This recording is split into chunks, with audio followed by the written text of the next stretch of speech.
Hi, I'm Hattie Volker, and the question I've asked myself is there something missing from positive psychology? And if there is, what impact does that have on coaching supervision? The reason this question came up in my head was when I was reading about some of the main theories.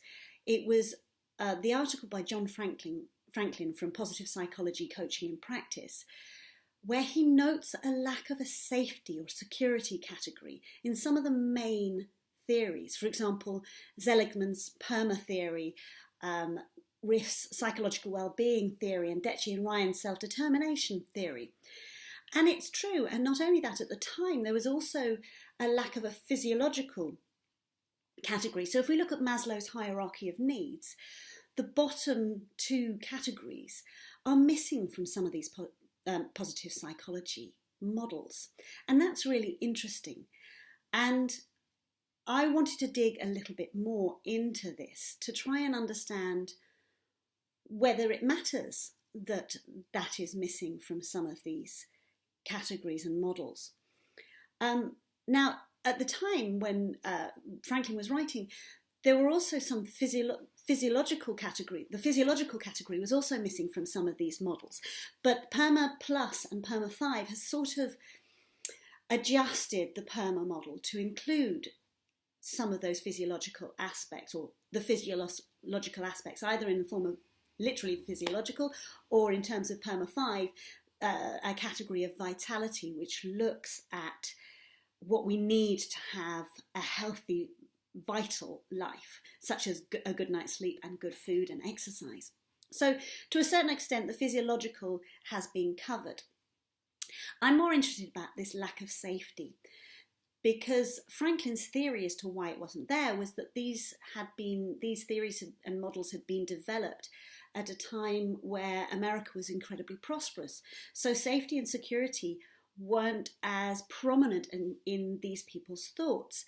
I would add to that in the main, Riff aside, these theories and models were developed by white males in prosperous America, for whom safety and threats to liberty were not as high as for many other categories. If we look at African Americans and females, and this is why I'm quite surprised in some ways by Riff's theory and the lack of safety and security, and many other minorities who have threats to their personal safety and their liberty, and for whom law enforcers can be very much a threat due to their skin colour or their position in society.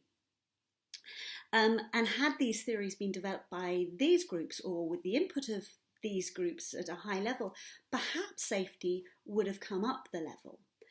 Now, up a level in order to be suitable to be a category in its own right. So that is one argument. Another argument is that actually these people believed safety to be covered within the other categories. Now, if that is the case, then I would challenge that, because in my view, you can be in a position where all of the other categories are fulfilled. So you have positive emotions, you have engagement, you have positive relationships, you have meaning in your life, and you have achievement, all of that. But the threat to your safety, perhaps through, if you're a female walking down the street, having had been attacked, whether it's a sexual assault or some other assault, but being generally considered weaker and more vulnerable in many ways, and considering themselves sometimes to be weaker, more physically vulnerable, especially to things like sexual assault, and definitely being the main category of victims in those things. And even in the world of domestic violence, where women are the primary category of victims there, that all those other categories can be fulfilled, but physical, if we're just looking there at physical safety, can be under threat, then our psychological well-being can be completely destroyed. So you can have all of those other things, and yet this will undermine it in such a way that I believe it needs a category of its own to be fully acknowledged, and the power of it to be fully acknowledged. And so that's one aspect that I feel is missing in a lot of models of positive psychology, and I think that's significant. The other aspect comes out of the two models that do have safety and security. So with Maslow's hierarchy of needs, but also Franklin's theory himself of thrive and survive. Here he talks about security, but what he does also is he talks about, in a sense, a hierarchy, because he talks about some survive needs and some thrive needs. And in the same way Maslow's hierarchy is, you have to have the bottom ones first. And I would like to challenge that hierarchy, because if we look at Viktor Frankl's work and that idea that man's search for meaning and survival in the concentration camps was almost more, in Viktor Frankl's view, to do with people having meaning, and perhaps, to use another term, hope, a reason to hope, a reason to continue to exist, and how important that was for survival.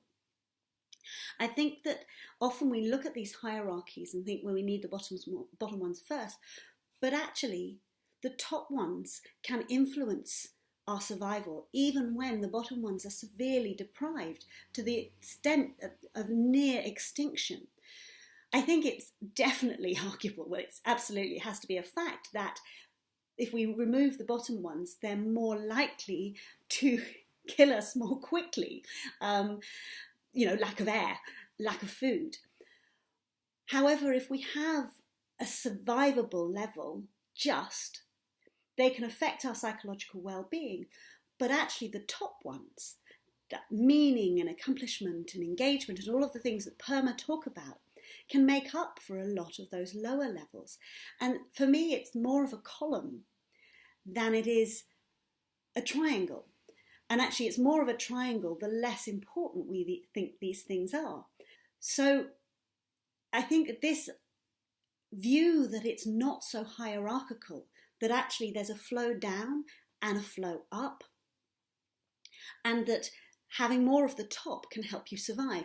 For example, in the concentration camps, the use of the arts and that sort of engagement to help them survive severe deprivation in the physical and the physiological aspects was hugely important. And this is argued by many people, by many survivors. This is one of the things that helped them survive, having that meaning. So I think these top levels are as important for survival, and a lack of them can be really impactful on our ability to survive.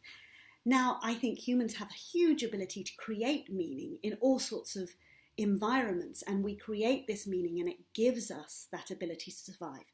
But if we use the other word, hope, as well as meaning, if we get to the point where we lose all hope, we become hopeless, then that can affect our psychological well-being and cause mental ill health, which can actually impact our ability to survive physically and impact our ability to keep living. So how does this relate to supervision? If I take the safety category first, I think it's really interesting and important to acknowledge that when coaches coach, they create a space that is safe for their clients. But sometimes it takes vulnerability to be a coach, vulnerability to hold the silence, vulnerability to open a question that you have no idea of the answer, and to know that you're going to just deal with whatever comes up. And this comes up for a lot of the coaches that I talk to, that idea of actually asking a non-leading, very short, simple question can make us feel vulnerable as coaches. And so the more we can feel safe and the more we can develop safety in that space as coaches, the easier it is for us to coach and to create safety for the client to be vulnerable too. And then if we take that up the chain, if we can look at how safe the coach feels, and then reflect how safe the client may feel, and how the client may be bringing that lack of safety into the coaching space, and the coach may be bringing that into the supervision space, and being able to explore that and create safety as supervisors, I think is hugely important. And to acknowledge the importance of safety not just within the space, but within the wider world, to our ability to live a properly fulfilling, rewarding life and achieve the things we want to. For example, that idea of identifying what's going on in the client's world that might be making them feel unsafe, or what might be going on in the coach's world that might be making them feel unsafe, that they're bringing into the coaching space, and being able to explore that and develop ways to move forward using positive psychology could be very useful. So for me, that's hugely useful in the supervision space. The other aspect, this aspect of the hierarchy going both ways and it being less of a hierarchy, because the top of the hierarchy, if you want to view it that way, can be as important for survival as the bottom of the hierarchy.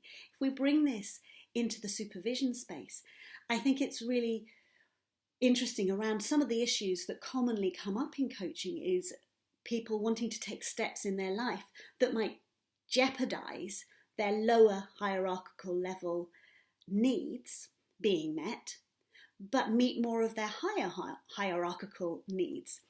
And if we view them in a way that they benefit each other, and you can potentially survive on less lower down the level if you have more higher up the level, then it can help the coach, going back to the idea of safety, feeling safe to explore, because sometimes coaches can feel unsafe exploring a thing that the client is worried about. I don't want to push them into leaving their job, which is never the job of a coach.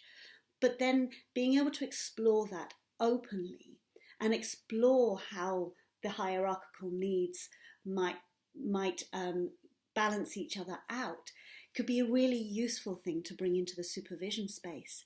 And also how the coach might be buying into the paradigm of the supervisee in relation to their views of the hierarchy of needs. So I think both can be really useful in the supervision space. And I find it really interesting that there's one category of these models that is missing the safety, and the other one that seems to be missing the parity over what these needs might be, and giving them a distinct hierarchy, which I think is less distinct than we might initially think. So those are my thoughts on what is missing from positive psychology and how that might impact on supervision.